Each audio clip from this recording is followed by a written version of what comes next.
Welcome to the Reese Report. I'm the mouth of the North, Andrew Reese, and I'm back after a long week of content and shows. But you know what? I'm not quite done yet because we had the aftermath and opening of another new chapter of Dynamite after All Out, and a lot of stuff happened, so we had to talk about this. I'm joined by Mr. Tony Barbosa. Jose is away today. I'm not sure why yet, but it's just me and the Tony show today. Tony is very interestingly wearing his Indianapolis Colts hat as he heads into another season. Hopefully, this one goes better than the last one. Let's hope. The quarterback is almost as old as him, or maybe older, but we'll see how that goes. Not quite. So we're here to talk about wrestling, and we will. We'll start off with I didn't see this at the start, but they did do a review of MJF and the Casino Battle Royal and what happened. Depending on your taste, you may or may not have liked how that match finished. It sucked for everybody else that was in the match, but you understood why it was done. Then a first in this company, we had Tony Khan do a Vince McMahon type announcement. He's in the back in the gorilla position and basically says that the title has been stripped. He doesn't say anyone's suspended or not suspended or fired. He just says titles have been stripped. And, just what you needed. We're going to crown a new champion. He announces right away that there's going to be a trios match for the titles tonight that determines the champions in Death Triangle versus Best Friends and Orange Cassidy. And then the tournament. Now, let's go through the tournament a little bit. The first, the upper bracket is Hangman versus Bryan. The winner takes on Jericho. Sammy versus Darby. The winner takes on Mox. Now, to me, the obvious, and I was telling this to Jose yesterday, the obvious winner of this tournament is Bryan, and I'm going to explain why before we get into what happens. Mox was scheduled to take time off, so he's not winning the tournament based on that.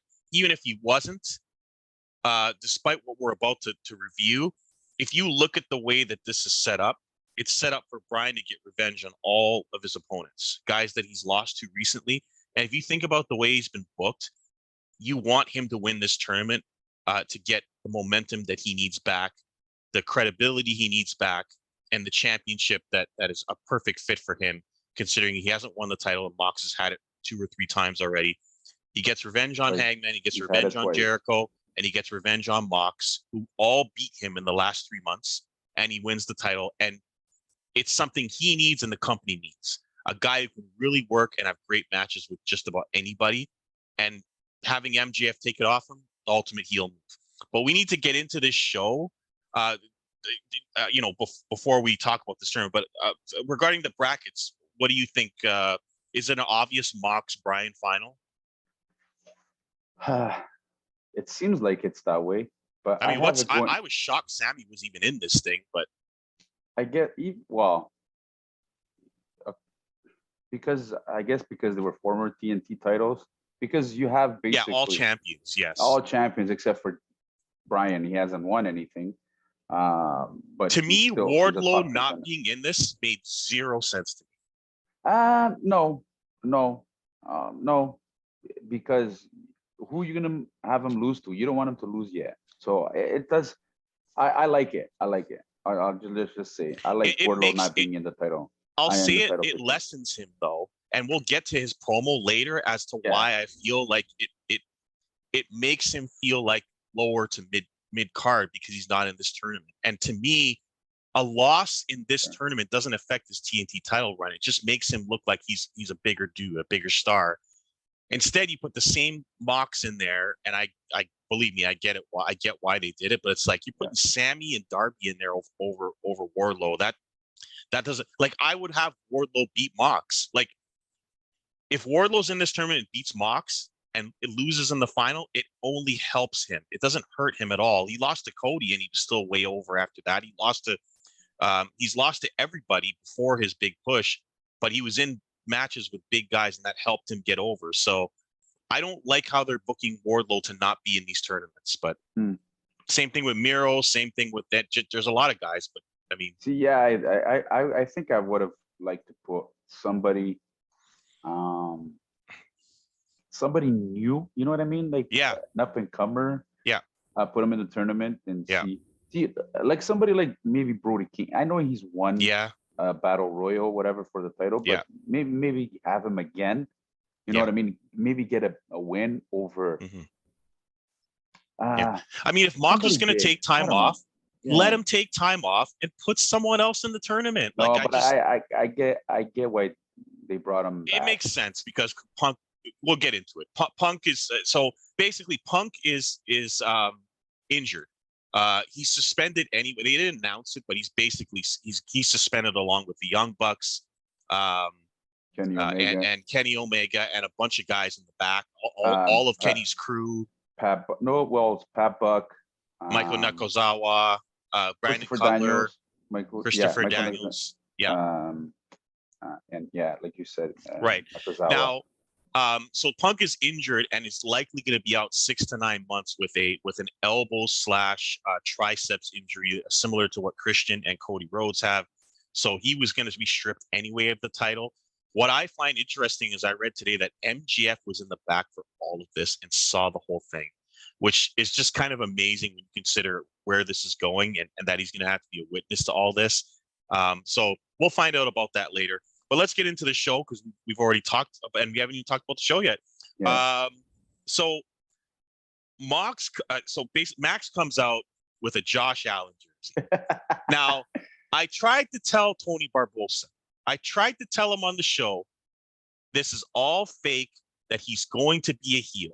There's no way this guy is going to be a face. He'll come out and get cheered, he'll milk the crowd, and then he'll turn on them. It's exactly what happened. He's going to stay a heel. Listen, you can kind of knew, like, when he opened up the show, the way he was coming out as a baby face, you knew that. It was just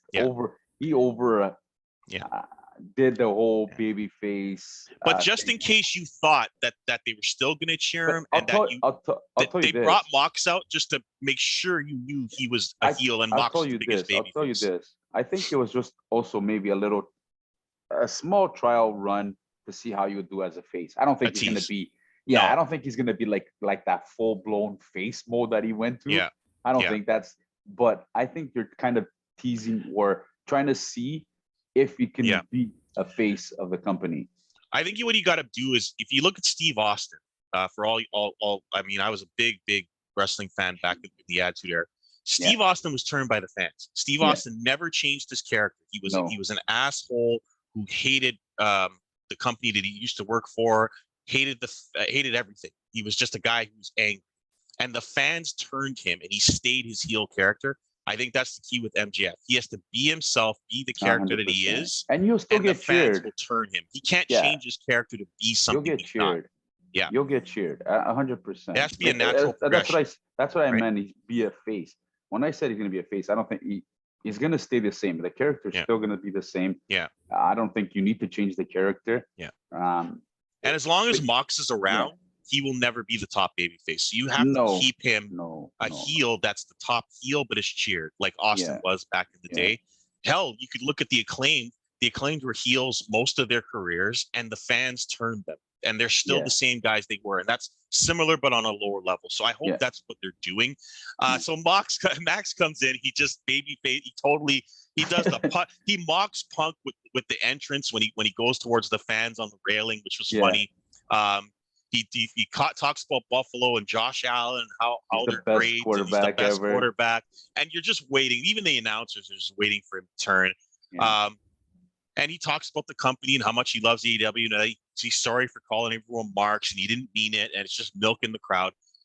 Finally, and the crowd is going, yes, we are. Yes. The crowd's just eating it up. They kind of know what's going to happen.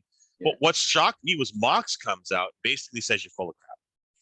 And at that point, MJF completely turns. And here's why I know he's going to be a heel and stay a heel for a while. He uses the one thing that will never be cheered, and he brings up the other company. Not only does he bring up the other company, he brings up Triple H.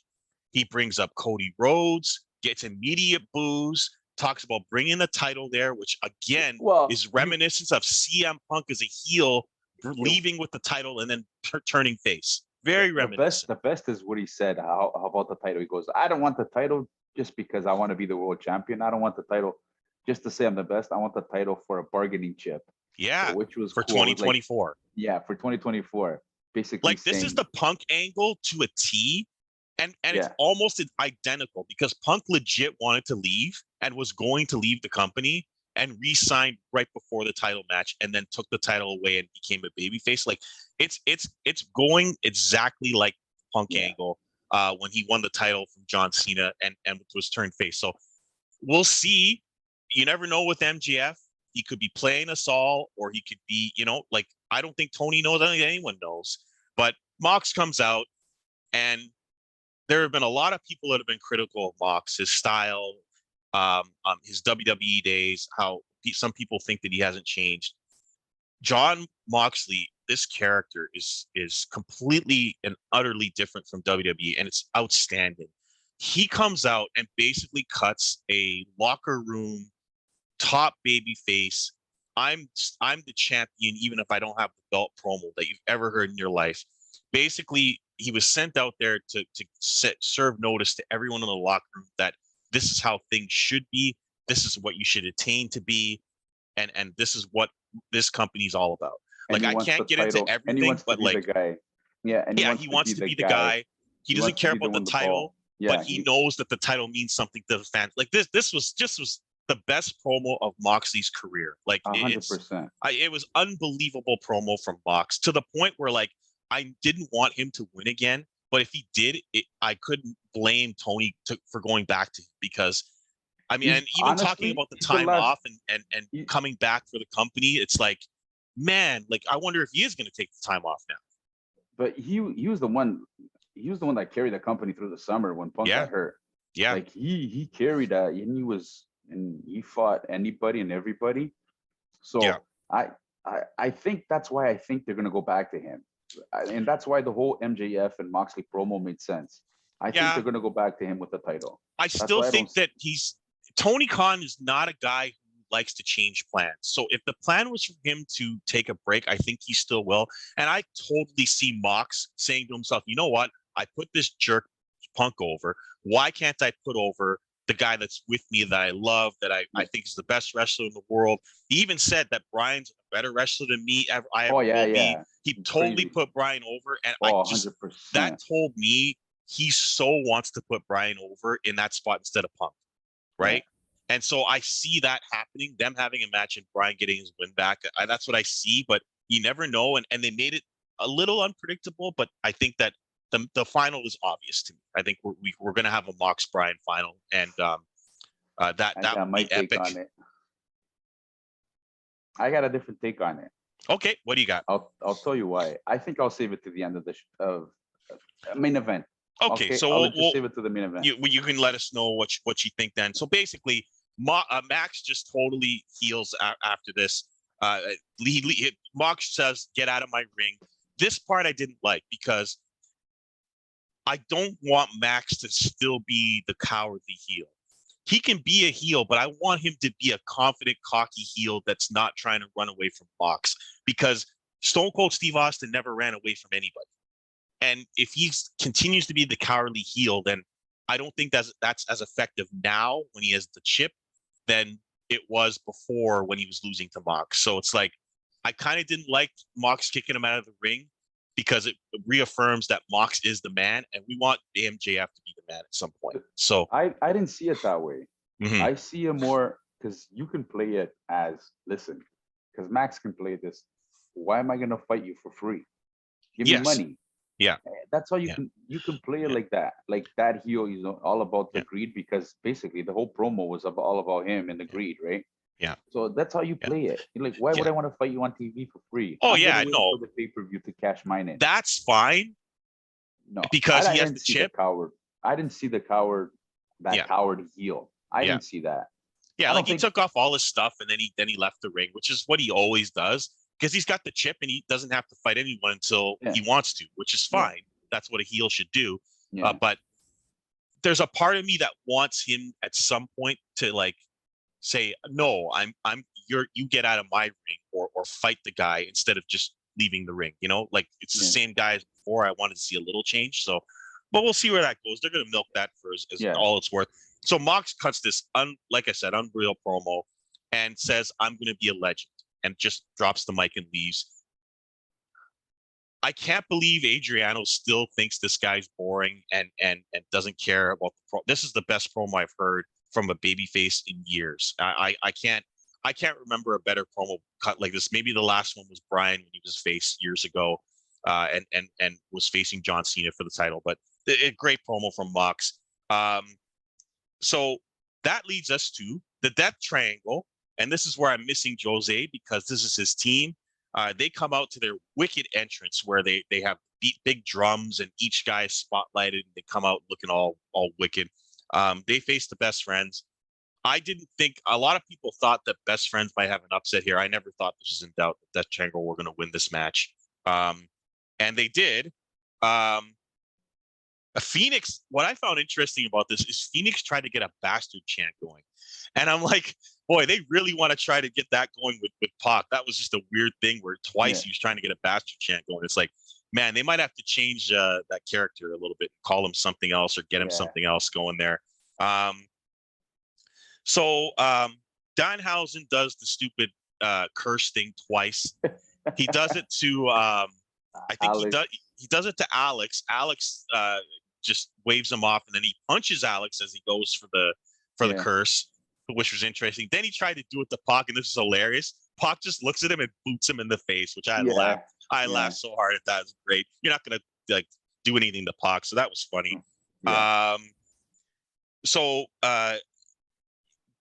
Basically, I'm trying to. There's a triple Canadian destroyer at one point. And then Pac, there was a double tope from the Lucha Brothers, which led to the Black Arrow from Pac, and they win the trios titles. And I can't think of a better trio to win the titles. That's their match. These guys love being the six man, so it makes sense.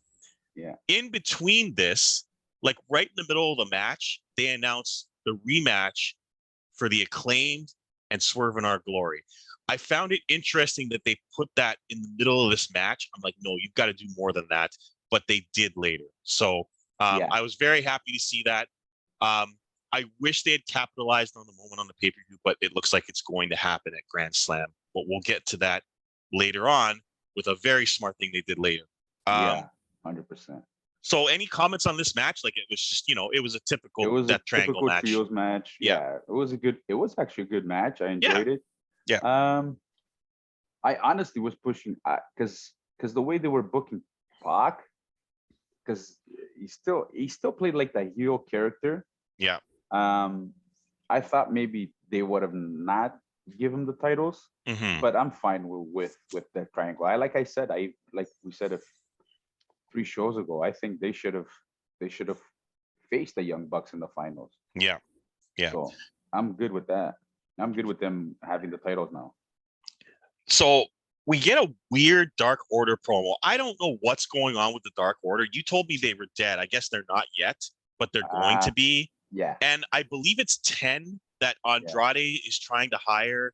He hands him the crutch, and my assumption is that he'll eventually hit one of them with the crutch, and that'll be the turn. But this is just a weird angle. And then like there was an assistant that came in and tried to boss him around, and Johnny Hungy pushes him out of the way. Very strange angle, a waste of Andrade, and this Dark Order thing. I hope it's over soon because I can't stand this team anymore. By this promo, it just showed to me that the Dark Order is over. Ken will eventually go to Andrade for the side of Andrade. I think that's and Johnny Hungy, like he's pretty popular, and he could have some singles matches. I mean, like they can build him up. His team with Alex Reynolds is pretty good. They're a good team. They're a good team. They're actually not a bad team. It's just the Dark Order takes kind of everything. They're dead. So, I mean, that's it. They're just dead. I think that's the final coffin. I think they kept it alive for -1, the kid, and that's fine. But I'm sure he can do something else. To a match that I'm not going to spend much time on.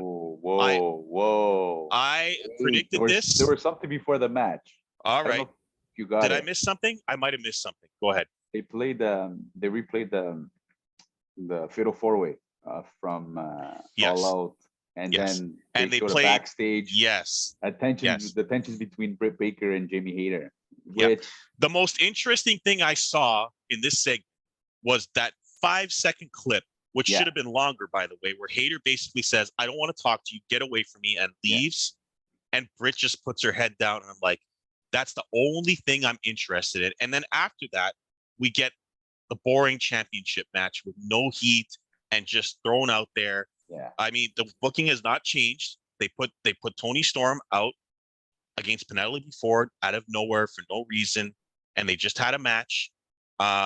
There were multiple botches in the match, including the finish, where I believe Toni Storm was supposed to do a DDT, like a jumping DDT, and then I guess Penelope just sort of either flipped over or crumpled to the ground, and that was the finish. It was awful. This was an awful match. I said it on the pay-per-view.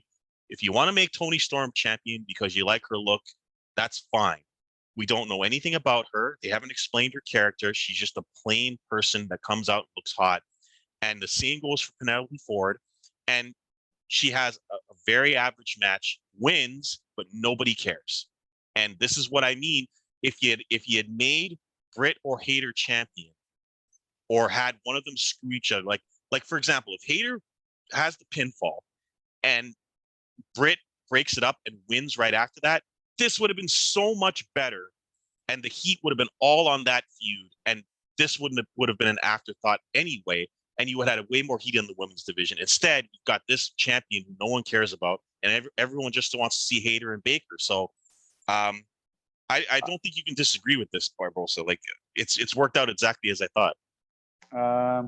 Yeah, it was a boring match. Yep.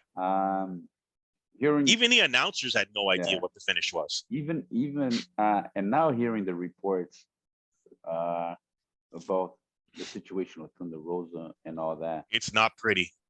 it's not. Like her husband's out there making comments, and Maybe you know what you can do is turn her heel. I think that's the thing to do right now. I don't think you can make her a face. Like the I told problem you, is if you turn her heel and Tony Khan has come out and said she can't cut a promo, she can't be a heel. but you partner her up with somebody, with Vicky Guerrero. Oh God, Vicky Guerrero has not worked in AEW at all. Her Nyla Rose run has been terrible. Maybe it was Stokely. Maybe join her in the Stokely Hathaway. But Yeah, she's the I mouthpiece. don't know what you can do. Like, there's no mouthpieces for the women. That's a problem. Only him. That would be only him. Like, other than that, and he's a great heel manager. So yeah, I think they're gonna have the she rematch needs, at some point. It's gonna be she there's needs gonna be no heat somebody. for it. Yeah. She needs somebody. She needs to turn heel. That's how you make this some sort of storyline interesting. Hmm. Face versus face. I don't think it's gonna work. Yeah. It just the crowd is not gonna be into it. If you turn her heel, especially with what's going on, Yeah. That's probably the only way you can salvage this whole situation with a title. Yeah, I mean, it's possible. I believe there's been reports she's asked for a release, and I don't blame her I for don't that. know. I mean, I don't she know. got buried by Tony Khan when she talked, and it looks especially bad now because he compared it to CM Punk doing a promo, and he just like eviscerated your company. So it's like it looks extra bad now that he buried Thunder Rosa on behalf of CM Punk. So it's like, wow, I don't know what happens with that, but we have a very, very weak women's division that is only getting weaker. The only new star that they've made is Jamie Hayter, and there's just nobody else. So what do? Do you have Jamie Hayter beat Toni Storm, and then the jealousy starts there? I don't know, but I don't know where this goes. To be honest, Even like you turned Julia Hart heel and you didn't do anything. They've done nothing with her. Why? Like, even if she can't work, like they could have done so many things with her character. She's young, so she can. Yeah. She's had decent matches. I've seen she's had okay matches. Yeah. You can put her in, I don't know, in a good storyline. They had so many things they could have done with her character, and they've done nothing. They turned her black, and that's it. Like, they didn't do anything with her. So exactly. Yeah. Yeah, there's just no focus on the women's division. That's pretty obvious right now. So yeah. I'll say this: they went to a Hook promo with Angelo Parker and Matt Menard, yeah, and I'll tell you what, the best promo cut here was by Action Bronson. This guy looked like a beast. He looked like some UFC fighter in the back that was just like going to take these guys out. It was great. I think this guy should stay Hook's mouthpiece and just, be in front of him and behind him. It looks a lot better, his presentation. Yeah, well, he's a rapper, right? He's not gonna do nothing. Well, that's Hook's It looked like they were going to do a tag. It sounds like it at our Yeah. So yeah. So that was Stadium. I think that's where they're gonna go. He's from what I've seen in interviews, he's a huge wrestling fan. He's been a wrestling fan for a long time. Yeah. He's the guy that does Hook's theme. Yeah. So yeah. So we'll see what happens there. Big guy, maybe could do a few things, and Hook does the rest. Yeah. Oh man, to the pop of the night, the Acclaimed come out. This was so great. I don't know why people are upset about this. This was done so well. Why? The Acclaimed come out, and they're about to start the rap. The crowd's going crazy. They got the biggest pop of the night, other than Mox maybe, and MGF when he came out. But these guys are so over right now. They're about to start their rap, and Swerve's music hits, and he comes out with the biggest smirk on his face, totally healing against the crowd and Acclaim. This was so great. That's why it was done great. That's why it was so good. That's the only thing. Like, Tony Khan has finally did something correct. Yeah, he needed to turn these guys, and Keith Lee's not the guy to do it. He's not. Keith Lee is not the heel. Right. So and they saved this match for that reason. That's why I told you guys in the last episode. They're saving it for Grand Slam, but when they first had their match, there were two face teams. But it's clear now that and they needed to make it clear before that match that the Swerve team is heel. He gets asshole chant. I've never seen a guy get heat just from standing there and cutting off someone's music. Like, he didn't have to say anything. No, but then when he said, "I got a great joke for a good great line or joke for you guys being champions," and the asshole chants, like, I was just like, oh, you didn't have to say anything, just sit there and smirk and say that, and he got massive heat. So I thought that was great. And that's it. He basically just came out and said, "You guys are jokes," and then of course they came back, did the scissor, and Billy Gunn is like, "This is not Swerve's house. This is Betty Ass's house." Yes. So Billy's into it. He's got a T-shirt going on. They did the scissor. And basically said, they claimed are coming home for their titles. So this was all that needed to be done. It was perfect. Keith Lee not being there was also perfect, because they don't want him to turn. They want him to be a face. And so it's going to be Swerve turning on Keith, and that'll set up their angle, and the Acclaim will win the titles at Grand Slam. So this is a nice setup. So I like that a lot. Then we get Jericho in the back. Just cutting a total like cocky heel promo, saying he's better than ever. He's the best entertainer, the best wrestler. It's his company, his locker room, and his title, and he's coming for it all. And the JAS is coming with him, and Daniel Garcia is going to have to win that pure title without me. We wish him the best of luck. Sammy says something that no one really cared about, and then talks about turtles, and then Jericho says we don't have turtles and we don't like turtles, and that was it. So that sets up Jericho facing either Hangman or Daniel Bryan or Bryan Danielson. So we'll find out who wins there. Now, anything else to say about that promo? It was pretty straightforward. Yeah, pretty straightforward. We need to get across. Yeah. So now we get to something that interested me, even though it was a short segment. Wardlow comes out to face Tony Nese, the pinball, the guy I like to call the pinball machine, because he just gets knocked around every company he's in, like a pinball machine. This was quick. He came out and get the Powerbomb Symphony. And then Wardlow just out of nowhere picks up the mic and says, "Anyone who's forgotten about me, anyone who thinks that all the internet people that think that my push has stopped, or my status has fallen, and anyone into the back that thinks that, come see me and I'll take you on." And I get the sense that he knows that he's losing his momentum a little bit and hasn't really had a great run and hasn't had the opponents that he might have expected. He's not in this tournament, so he had to say something to make people know that he's still around. And it kind of sucks for him, because I think he's great, but it's like they haven't really capitalized. And he's like, no, they're going to capitalize on my momentum. Don't worry about it. It's like, why would you mention the internet and throw it out there if you didn't actually feel it or have that on your mind? So great promo though. I thought he had a lot of fire and it was great, but it's like a strange one. It's not necessarily just him. It's yeah. The whole thing you forgot about Wardlow. I'm not talking about him personally. It's the way he's being booked. Yes. Yeah. So it's not that he can not go or if you're a Jade. It's she's being booked better than him, and she's not. I think they're being booked exactly the same, to be honest with you. They're not because she's getting all these matches, all these one-on-one matches. When was the last time you seen Wardlow in a one-on-one match? Barely any. I can remember. Well, his matches have been squashed. I mean, that's what's happened, right? The next one, it's obvious who it's going to be. It's going to be, well, the way they made it seem like at the end of this match is going to be Josh Woods. Yeah. He's a big guy. I hope they give him a little bit of more offense. Make Wardlow a little. Yeah. I'm not saying go full blown, look weaker, but they need to look a little bit, not weaker, but vulnerable. At some point, and I think this is what will happen, he'll have one of his matches where he's beating somebody up, he's doing the Powerbomb Symphony, and Powerhouse Hobbs will come out and give him the Spine Buster, and that will make him look a little weaker and vulnerable, and then they'll have that match, and it'll be more interesting. Maybe, Powerhouse has a chance to beat him. That's what they need. They need guys that, like Powerhouse, who's his size or bigger, that might have a chance. They're not doing that right now because they're worried about anybody losing to him. I think they can have a match and Powerhouse not look bad. I think it's possible. They have a match that's close, and you gotta build them. You gotta build them to be a formidable opponent. You can't just throwing him into. Honestly, if you just throw him now into a title into a segment with him, I think he'll lose his momentum, and he'll kind of lose Wardlow's momentum. I'm not saying yet, but I'm saying they could have a pay-per-view match.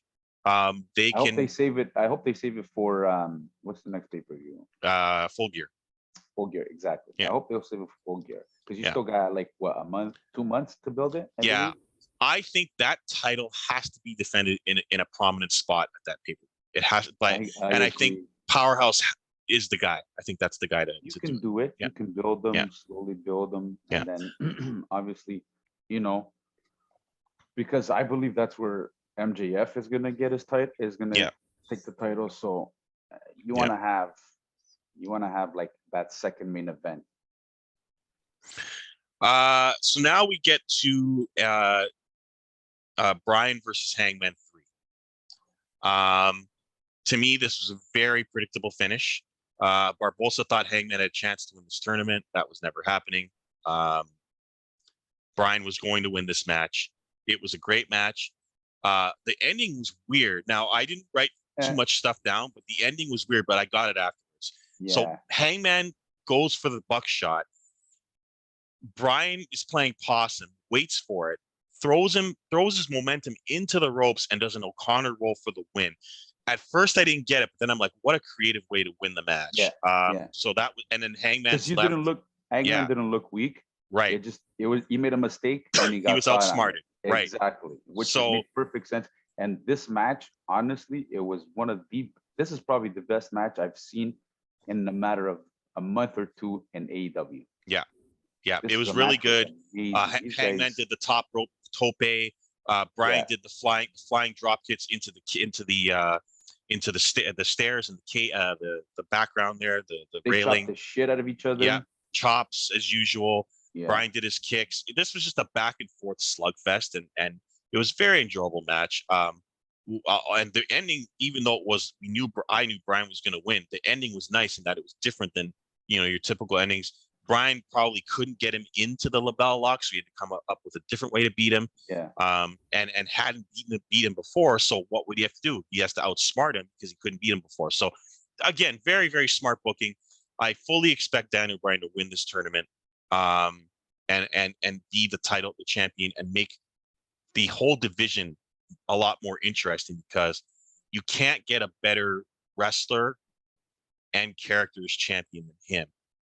Moxley's a better character, but the better wrestler and the guy that can create new matches and new feuds is Bryan. I think they should go to him, especially if the plan was to have Mox leave. You said that you had a theory about how this tournament will go. What is that theory? I'll get after the main event. Okay, I think that kind of ties in. Okay, so I'm gonna do a few segments, and then we'll come back after our 2-minute break. Jungle Boy cuts a backstage promo. He sounded great here again. But he came off as the way that promo came off. It sounded like heelish. You know what I mean? The way he yeah, you know what I mean? You know what I'm trying to say? Jungle Boy's he's a nice guy, right? So he's trying to be a badass now, and he comes across as a heel when he does that. So because the way he said it is like, I carried Luchasaurus for this long. Right. If it wasn't for me, you wouldn't. He sounds like Christian. I mean, Christian's been coaching him, and he sounds like Christian. So he sounds like a makes heel, sense. Which right. I know what they're trying to book him as, as a badass, but it kind of, that's what I gathered from. I don't know if you felt the same. I kind of gathered like a little heelish. I mean, obviously he's the big face here, but he wants to sound good because he's going to be a solo wrestler now. Sorry, Jose, tag team is over. And Luchasaurus is a heel now, and he's going to have to go through Luchasaurus to get to the injured Christian, which is a good setup for their feud. So Jungle Boy needs this to see how far he can go as a singles wrestler. So this is perfect. They're setting him up backstage and giving him tape promos so he doesn't sound bad live. The pussy thing got him into trouble with TNT, so they didn't want to put him out there with a live mic. So we'll see how that goes. Yeah. To Mr. Stokely. Their group comes out with W. Morrissey, Ethan Page. Who else is in there? Barbosa, help me out. Lee Moriarty, and you got the Gun Club. And the Gun Club. So they come out and they just boss around. They try to cut a promo, and then some stage man comes and says, "You got like 5 seconds or whatever." And Stokely gets mad, and they start beating up this stage guy. So I guess they're trying to get respect, and they didn't get any from Tony Schiavone at the pay-per-view, and now they want some from the stage guy who's trying to cut him off. I don't like this for Ethan Page because I think he's very talented and on his own could be something. He can talk, he can work, and I just think throwing him in another stable is a bad idea after leaving his last stable. W. Morris, he's a massive man. I can see him being in the stable because he's the muscle, and same thing with the Gun Club. But Ethan Page, I just feel like he's being wasted. What do you think? I think he's going to be like the crown jewel of the stable. Okay. That's why. I think if it's done correctly, he could be the one to knock off Wardlow, and then obviously Wardlow moves into the world title picture. Wow. Because you can use the group as a way to beat Wardlow. I mean, the guy who beats Wardlow, they're really gonna have to get right. Exactly. You know what I mean? So that's why it could be Powerhouse. Like I wouldn't put that. See, you if you want to make All Ego Ethan Page, you want to make the group look strong, and you still want to make Wardlow strong, and that's how you do it. That's how you kind of build it. That's what I would. Talking about the Powerhouse Hobbs, if they do go that direction, I could totally see Ricky start screwing him over when he tries to win the title. Then Starks and him go at it again, and then Starks is a guy who very easily could be a TNT champion and hold that belt and get big baby face with that belt. Like, so there are some options. I'm not sure because Ethan's already fought for that title a bunch of times and lost. So I don't know if he's the guy. And I thought his last stable was stronger than this stable. So no, I'll tell you why. Because I mean the mouthpiece, was better. But you only had one wrestler. Yeah. You had Scorpio Sky, right? That's it. There's nobody else. All 5 guys here are wrestlers. Right. So that's why this stable is more interesting. To me, it's more interesting than American Top Team. They put more focus on W. Morrissey though, and the Gun Club than Ethan Page. Ethan Page hasn't even had a match. He hasn't done anything. He's just sort of a guy in the background. It's weird. Yeah, Yeah. they need to do something better with with how they book it. Yeah. I hope that's how they. Me personally, that's how I would do it. Mm-hmm. Because you still make Wardlow look strong, and obviously, like I said, move into the title picture. Yeah. But it has to be. I don't think it's gonna be 2 months or 3 months from now. It has to be like maybe 6 months, 7 months, 8 months to a year, and that's when you do it. To an incredible promo and match that I really want to see, and I believe is on as we're recording this, Dax versus Claudio. My God, was this a great promo? Dax talked about his daughter again, talked about how he's a tag wrestler, but he can go as a singles guy. Claudio looked great here. This is a dream match for me, these two going at it. So I will be watching this match. Rampage actually has a very good looking card today, and I will comment on those matches next week when I get a chance to watch them. But this is a great promo, and that looks like a great match. So yeah, looking forward to that. So then West Side Gun introduces Garcia. So I guess, do you know who this is? Yeah, he's a rapper from Buffalo. Huge wrestling fan too, eh? By the way. He does the entrance theme, right? I don't know if he does the entrance theme for He Garcia, did all the rapping for it. I but know he that. did. He's a rapper. He's a big wrestling fan. I believe he has also some sort of agency that he signed one of the wrestlers. I don't know. I forget who that he signed. Yeah. Well, he did color on the match, and he sounded pretty good. So yeah, he has a firm. I don't know which wrestler. Okay. There was a wrestler that signed to his firm. So I'm but yeah, he's a big wrestling fan. He's from Buffalo, obviously because of Daniel Garcia from Buffalo. Yeah, he did a great. The rap was great. Yeah. No, he's good. He's good. Yeah. Him and Finn Balor are very good friends. Right. They're pretty close. So yeah. So the push for Garcia continues. Clearly, Jericho is very high on him, like in the back, and obviously in storyline, as is Tony Khan, as is Danielson. The rocket's on this guy right now, which is why, as I told Tony at our pay-per-view show, he's going to win this match. Yeah. Utah is over. They got him over already. He got the title. He's got the push. He's good. He'll be respected. Garcia got the exact same push as Utah, but with two factions instead. Went over Bryan, which Utah didn't do. Utah got beat every single time he was in the ring, and then got respect and eventually beat some other guys. But Garcia getting win over Bryan was a big deal. And he showed he can go. This was a good match. Garcia did a crazy backflip, a back suplex off the middle rope, and Utah landed right on his neck. It looked nasty. I thought he was dead. He landed right on his head. And then Garcia gets the wicked little. It looked like a clover leaf where he reaches back and holds the neck of the opponent and gets a tap. Utah hung on for a long time, didn't look bad in the match at all. Garcia wins the pure title, which I said would happen when we did our pay-per-view review. And Daniel Bryan immediately comes out and shows respect, claps, puts the belt on him.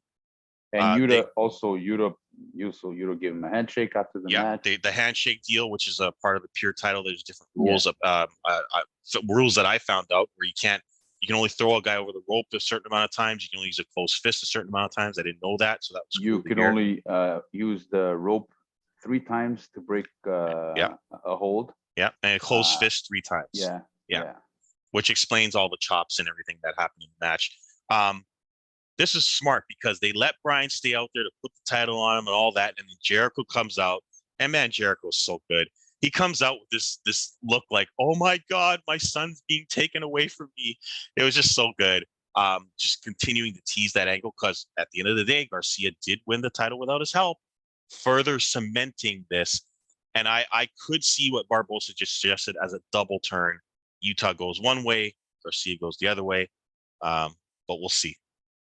What now that we've had our main event, give us what you think's going to happen, Barbosa, Jericho with all this stuff. Jericho will beat Daniel Bryan again. Oh, I don't see that happening. Wow. Okay. I just if they do that, Bryan's dead. Like Bryan Danielson will never be over or be in a position to win a title if they have Jericho beat him twice. Like you will.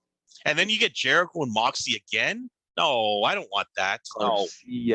Garcia will cost Daniel Bryan the chance again. That's how you.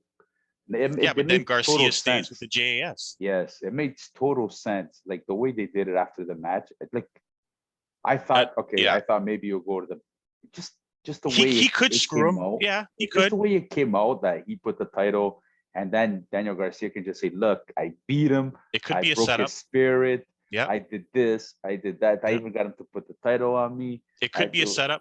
Yeah. So I don't know. It just roads point that way. They've already had Bryan lose by a low blow, and it's like, man, if you have Bryan lose again like that, it really kills his character. Like, I think Bryan really needs to win this tournament. Like, he needs some momentum. He knows how to bring it back. He's so good. He knows how to. I think losing to Jericho twice will really hurt him. Especially even whether it's cheating or not. Like, and then the last thing I want to see is Jericho Mox again, because then Mox is going to win, and it's like, I just think that the title scene is less interesting if you have the same guys on top all the time. I've said this about WWE for years, when they had Cena on top for years, Triple H before that, and now Roman Reigns, who's great. I mean, there's nothing wrong with Roman Reigns, but when you have a chance to crown, and I'm sorry to go off topic here, but when you have a chance to crown Drew McIntyre in his hometown and you don't, and you have a chance to make him the star that he should have been during the pandemic, then you got to pull that trigger or don't do the match at all. And so the way this has been set up, Mox is probably going to go on his break. I can't see Jericho getting the title. He has to go back on tour with Fozzy, so I can't see him getting the title. And so Bryan is the only legitimate person who's up to win the title. I mean, based on the booking, but I guess you could see a screw job from Garcia or an attempted screw job. Something. Yeah. Don't get me wrong. I would like to see Daniel Bryan win.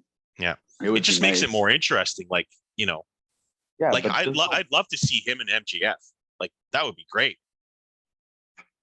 I guess you can kind of build that, the wrestler versus entertainer. Like, they haven't faced each other, and it's like, that's interesting to me. We've already seen MJF and Mox. Very right? Interesting. We've seen MJF and Jericho like 4 times. No, like, I don't think. Have we seen MJF and Moxley? No. Yeah, they faced each other during Mox's first title reign. MJF got a title shot against him, and Mox choked him out. It was MJF's first ever loss in AEW. Really? Yeah, Mox choked him out during his first title run. So we've seen that match. Now you could do it again and have him get revenge on Mox, but that would be later on when he cashes in his chip, right? But then if you do that, you're making Mox lose twice to guys that he recently beat for the title. So it's like, how weak do you want Mox to look? And Mox is not ever booked weak, ever. No, I mean, never. Even when he loses, he's booked like a monster when he loses. So they're not going to put Mox in a position where he loses to MJF quick, or even at the end of a match. So I think Bryan's going to win this. And they're going to hold off the Max title thing as long as they can. So I think Bryan will have a decent amount of time with the title to have great matches with just about everybody and build his strength and character and pliability as the champion. I think they want to test out to see how is Bryan going to do with the title. We know how Mox is going to do. We know how we saw how Omega and Punk got hurt. Punk probably would have had a good run. And then, so how has Bryan with the title? We know Mox can carry it. That's a given. He's already done it twice. Can Bryan do it? What will the reaction be? What will the ratings be? I think Bryan will be a great champion. I think that he's probably the best wrestler in the world. Everybody seems to acknowledge that. Yes. And when you have the best wrestler in the world, he needs to get the title at some point. So why not now with the circumstances surrounding this title? So that was Dynamite. A lot of news coming out of the show. A good Rampage being set up. Tony Khan has talked about making Rampage better and having a 2-hour specials here and there. But there's a certain types of talent that end up on there. That was Britt Baker's show for a while. CM Punk was on there for a while. You had Ricky Starks always on that show. Jericho being the commentator. So you knew Hook was always on that show. So you knew there were certain guys that were going to be on that show, but it also hurt the ratings knowing that certain guys wouldn't be on the show. So you either do a brand split or you make the shows equal, like WWE did back when SmackDown debuted. They SmackDown started off weak, and they eventually put the best stars on there and had both shows be even. And then SmackDown and Raw were pretty even in the ratings for a while. Even SmackDown won for a while. So it's like you can do a lot with a 1-hour show. If it ends up 2 hours, then you have to make it equal to Dynamite. And so we'll see where that goes. They need to do something because there's, like I said, there's too many wrestlers in the roster. Yeah. They need to do the ROH split also. Yeah. Even with the ROH talent and the AEW talent, there's too much. There's too much, guys. And I have to say this, like Claudio got one of the biggest reactions you'll ever hear from a guy debuting. Like, I mean, and we've barely seen him on TV. And it's like, okay, I get he's the ROH champion, but that guy needs to be in this company wrestling against these guys. Like we've barely seen him. And he was one of the biggest acquisitions. The fans really wanted him. They want to cheer him. They want him to get a big push. Why isn't he in this tournament? Like, it just doesn't, like, that's a great example of a guy that should, even if he loses, like, that's a guy who should be in this tournament. And it's just like, I don't get it. Like, you're going to kill this guy's momentum, even though he won the ROH championship and he's going to do fine with that. It's like, if you don't see the guy enough, eventually people will forget that he's even around, you know? Yeah. So 100%. A little disappointed in how Tony hasn't capitalized on big pops. We had Ruby Soho, didn't capitalize. You have Claudio. They did a couple of good matches with him with the 5-man and everything, but now you barely see him. The Acclaimed call the audible. Okay, they're going to get the titles, but it might not be as big when they win it in New York. No, we'll see, right? Well, it would be big. The proof was there. You on Dynamite. Yeah. Like these guys didn't win the titles, and they're still mega over. When they win the titles, it's gonna be huge. Yeah. It's like Tony's one of those guys that always says he listens to fans, and he does. But boy, in the last few months, maybe not, because a lot of people getting pops are not getting over or not getting the chances. I mean, after Wardlow, we haven't really seen the fans get what they want. Jamie Hayter, the Acclaimed, which should happen. Claudio, we're not really getting to see him. Now they do give us mocks. They give us a lot of mocks, which is what they want, and that's fine. And people wanted Punk to win the title, and they did that. Okay, I see that.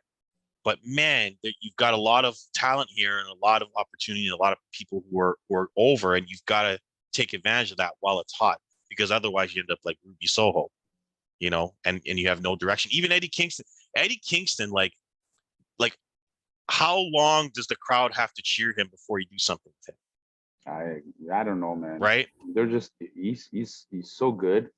Yeah. He's so good on the mic. Yeah. He's hard hitting in the ring. Yeah. And I don't know. He gets lost. He's getting lost. Like I said, there's too many people on the roster for 3 hours of TV. 2 hours on Wednesday, especially now in the next couple of weeks, because they're so focused is going to be on the title tournament. Yeah. They're not going to have enough time for everybody. Like some of the stories are just dead. Yeah. You know what I mean? Coming from All Out. So so I love the show and the company, but there are certain aspects that are great that you can tell are being focused on, and then there are a lot of others that you know are not being focused on, and it's obvious. So it's like, obviously not everyone can get over, but it's like rumors coming out that Tony Khan doesn't listen to the young talent. He doesn't I have time mean, for them. we had Bobby Fish rip him a shred. I mean, he tore apart CM Punk and Tony Khan on an exit interview that I heard just before we came on the show. So there are people that he ignores. Basically, if you're not important, he's not talking to you. Yeah. So Tony is a very nice guy, has a good side. He's a hugger. But if he doesn't want to talk to you, you end up like Chavo or Bobby Fish. And you just get forgotten about. And when your contract runs out, you're gone. And so, he's that kind of guy that, okay, your contract's up, we're not using you, see ya. You know what I mean? So he does have a side of him that will just say, if you're not bringing me ratings or money, then you're out of here. Yeah. So, and that you need that when you're a boss. So, we'll see how it works out, but he's got to, this is a toxic locker room. He's got to tread carefully, and he's got to be very careful how he handles the next few months, because he's got a lot of talent and they can't all be on TV and they can't all get over. Hopefully he gets that HBO Max thing going, and he can, or he can expand Rampage, maybe make, like, what I would do with Rampage is I would have 1 hour of Rampage and 1 hour of our ROH. That's what I would do. And I'd have one commentary team. They're there. They do Rampage for an hour, and then they have ROH for an hour, and you see what does better. That's what I would do. Well, if supposedly the rumor of the HBO Max, if they're giving him their own streaming section there, yeah, you can put your ROH weekly show there, like WWE does with NXT. Yeah, and you gotta. I think I'm pretty sure TNT would give Tony Khan that extra hour, but I wouldn't move it to Friday night. Maybe, I don't know what different time. Yeah, Friday at 10 is a really tough time slot, even if you've got the best wrestling. And he doesn't want to compete with SmackDown, and so you need to change the night, and I don't know what night that would be, because Tuesday and Thursday you can't be on TNT because it's basketball. Wednesday and Friday is hockey, and so they're lucky that they were able to move to TBS on Wednesday. But there's no other day to put a wrestling show other than that time slot, and you don't want to be on Saturday because no one's going to watch. And so, and Sundays, then you got people, right? Because there's basketball Tuesday and Thursday, and now hockey Wednesday and Friday. There's nowhere to put wrestling, and so that's why it's kind of scary when the TV deal comes up. It's like they may like the ratings and they may want to keep the show, but it's not a guarantee that they're going to get this huge raise and keep the time slot and all this. So it's this is a very important time for the company, for Tony Khan, and for everyone to be on their best behavior, and that hasn't happened. And so if you're an exec at Warner and you're watching this, you gotta be worried if you're Tony Khan. So he had to act swiftly, and he did. Also, going back, sorry, but now going back to the whole Punk situation, I've also read or heard that this was scripted, meaning by CM Punk himself. I still have, like, everywhere I've read it is a work, it is real. But no, it's real. But I'm saying scripted on his behalf. He wrote it down. That's like a promo he wrote down, and he practiced it, and he wanted to get that off his chest on that. Yes, and I believe I heard that the person that was there, or was there to set him up. Yes, it was kind of like a setup between Punk and all that, right? And I think he went on all on his own. Nobody knew, but I believe it was done. It was pre already determined that he was going to do that. I've also heard that he knew he was hurt, and it was the opportunity to get it all out, knowing he was going to be out for 6 to 9 months. Okay. And not expecting I guess he just didn't care about the reaction. I also heard his wife was in the locker room, so you can imagine how that went if his wife and dog were in the locker room and Bucks and Omega are trying to bang down his door. But we don't know what happened.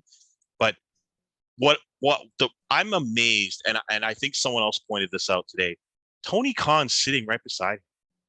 And it's like, if you want to protect your $1 million asset and you don't know that he's hurt, like, you stop him. Like, he just sat there and let him tear. And okay, whether you like the Bucks or Omega or not, they're EVPs. Okay. Yeah. If they're your secondhand men and they're helping you book the show, or they're in charge of stuff like the video game or the women's division or what have you, then you can't allow, even if you think Punk is right, you can't allow them to eviscerate them while you're sitting right beside the guy. Yeah. Because it makes you look like, first, it makes Punk look like he doesn't give a shit about the company or who he's sitting beside. And, you know, it also says that Tony doesn't care that his EVPs are getting eviscerated. So it's like, of course you're going to have a toxic locker room. Of course you're going to have questions. Of course you're going to have meetings when you allow that to happen, right? Listen, this is why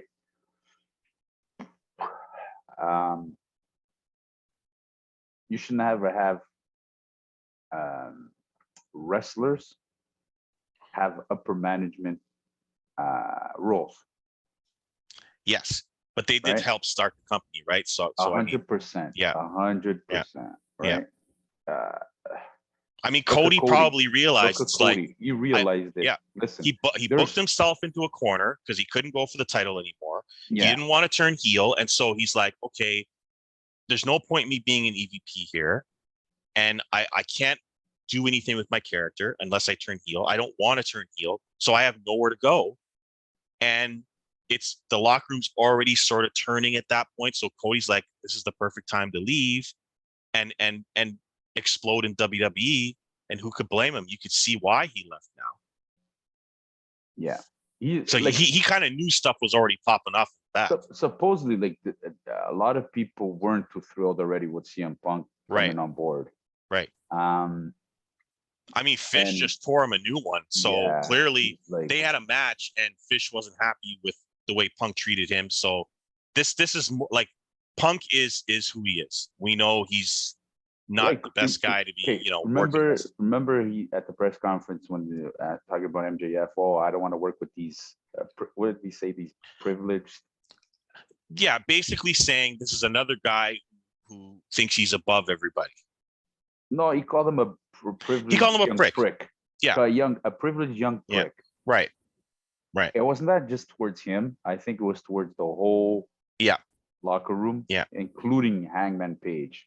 Yeah. Supposedly Hangman Page deal is he doesn't really take advice from anybody. You'll listen, correct, but he doesn't take advice from anybody.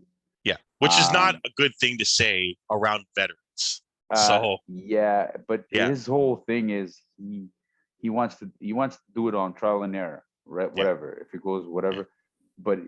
And I think that's where Punk kind of took a shot at the locker room in that sense. I think he took a shot at the locker room through calling MJF. Yeah, I think Hangman Page did not have the best title run because he didn't listen to veterans. Because he just felt like a guy who was alone with the title. Yeah, like he had his best friends, and he's that same guy that was with those best friends. He didn't change at all when he won the title because he wasn't listening to anyone. He was, he didn't listen to anyone about promos, about changing your matches or being different with the title. He was the same guy. And when you don't change your character or change who you are when you have the belt and you're the same guy, it's going to fall flat. Yeah. And so in a way, like, it's not like Punk said anything that wasn't true. Right. Don't get me wrong.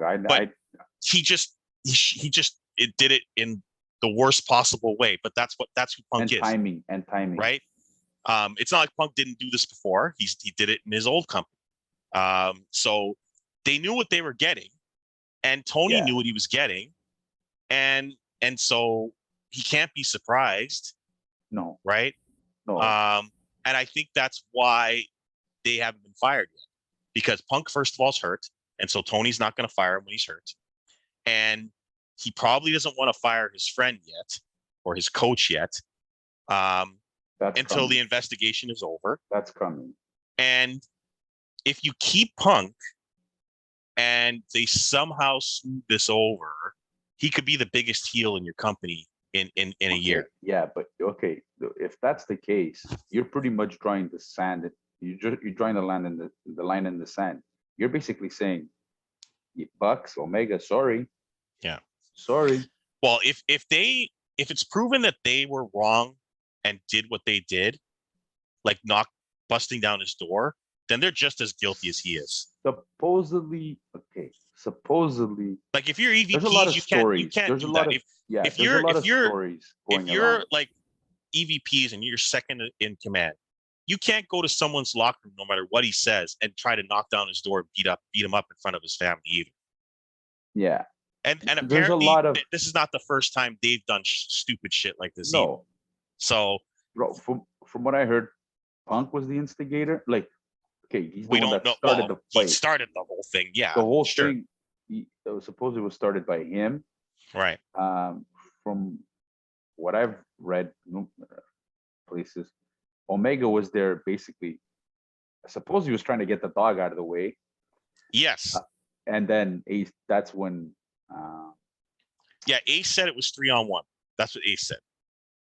I don't know. But nobody knows, right? Nobody knows. From what I heard, Punk was the first to throw punches.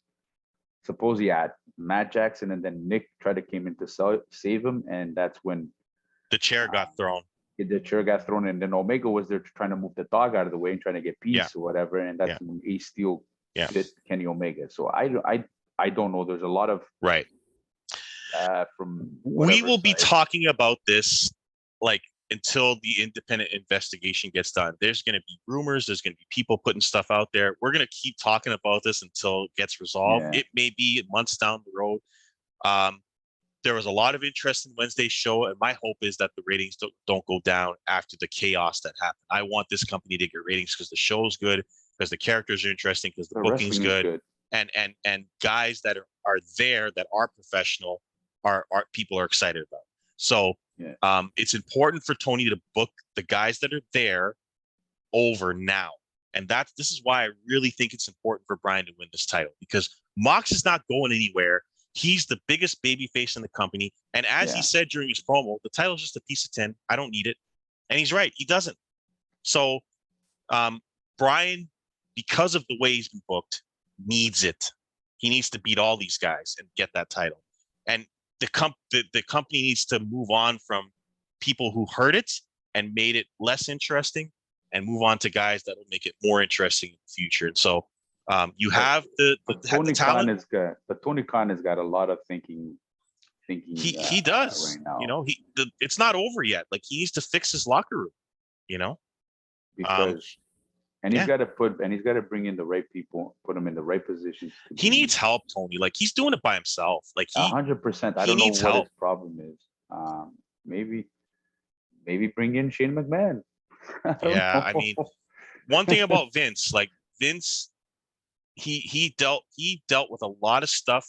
He had his guys, right? But at the end of the day, he ruled with an iron fist, and it was his way or the highway. But he did it. But right? He didn't do it by himself. No, he had but Pat Patterson for a long time. Yes, he has. Right? He's had what's his name? Bruce he had Pritchard. Bruce Pritchard. He had Ace. Johnny Ace. Yeah. For a while. And Gerald Briscoe. Before that, he had Jim Ross. I don't know if Jim Ross wants to be that. Yeah. You could hire Jim Ross as a talent relations, but I don't know if Jim Ross wants to do that. Yeah. Maybe you got to hire somebody younger. Yeah. To handle that. But I mean, he does definitely need somebody. I like what Tony did today, because you can only be nice for so long, and then you've got to put the hammer down. He looked pissed off. This is the first time where I'm like, okay, Tony's finally, he's the nice guy. But if you piss him off, if you screw him, he's gonna put the hammer down. So that was good to see. When he was making that announcement, he looked pretty pissed off. He wasn't happy about it. I mean, his plans got changed. Smile on his face. Yeah, he didn't have a smile on his face. Nothing. He just kind of looked like he was pissed off. I mean, think about it. He had 2 days to come up with a solution to this problem. He knew he had to strip the titles, and he had to come up with a whole new show, change everything around. He had to rewrite a show. Right? And supposedly the way he operates is kind of like he doesn't like to do Triple H. Yeah, kind of the way Triple H operates is they have stories already in place for weeks upon weeks upon weeks upon weeks. Yeah. So deviate from that, you had to rewrite I'm sure you had to rewrite a whole show. Yeah. So yeah. So that was Dynamite, and our thoughts on the after, what the results will be based on the titles being stripped, and what where the company's going moving forward, and Tony Khan. We'll continue to talk about this as we go along. We'll have our thoughts on Rampage next week during the show. I think it will get more interesting because of what's going on the show and in the company more than it is outside the company. That's the key. Tony has to now put the focus on what's going on in the ring, what's going on the show, and not what's going on outside of it, and keep his million viewers. That's the key now. 100%. And I think he's off to a decent start, but it's key. The booking in the next month is key. Very important, especially Grand Slam. Grand Slam has to be a home run. And I mean that as a pun. Okay. Well, Grand Slam has to be a home run. Well, I think he'll get it right. Yeah. But he's got a lot of work to do. Especially the women. He's got a lot of work to do with the women. And now with Omega gone or suspended, like, I don't think Tony was booking that division. I think it was Omega booking that division. And I'm not sure. But then Omega probably wasn't, because all of the wrestlers that he likes, which are the Shidas and those Rio wrestlers weren't focused on. And so I think that Tony was putting his people on TV that he signed, but he didn't feel like he was booking them or wasn't booking them like he actually cared. Yeah. Right. He's got Jade Cargill, and that's it. Nobody else matters. So that's the issue with the women's division. So we'll get into this more. I know we went a little long, guys. Hopefully you'll hang in there with us. We need more viewers, guys. Listen to our show, even if it's for you don't want to watch the whole hour. Just listen to our show. Tell us what you think. Give us your thoughts and comments. I'd like to thank Gary Joe for being on our show on Tuesday. Yeah. He's currently building a new site for himself and a new page, and we're very happy to be part of it. He's going to support us and be with us, and we're going to have him back on again. I wish him all the best with his his endeavors with AEW, and the marketing and his page and what he's doing right now. And we hope to see him soon. But until next week, for Dynamite, I'm the Mouth of North, AndrEW. This is Tony Barbosa. We'll see you next week on the Reese Report.